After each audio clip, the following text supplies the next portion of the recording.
Craving for this. Ano to guys?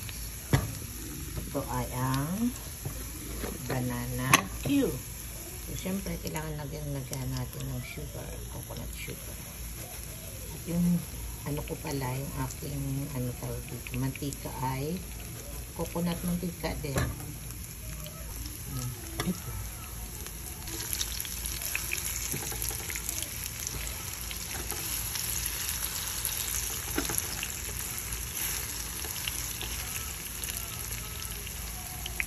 Nagkaroon ko ng asukal.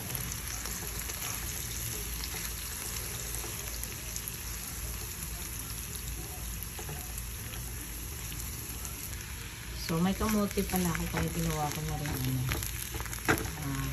kamote cube. Ayan. Nilalagyan nila ko ang asukal. Ayan, yung suko.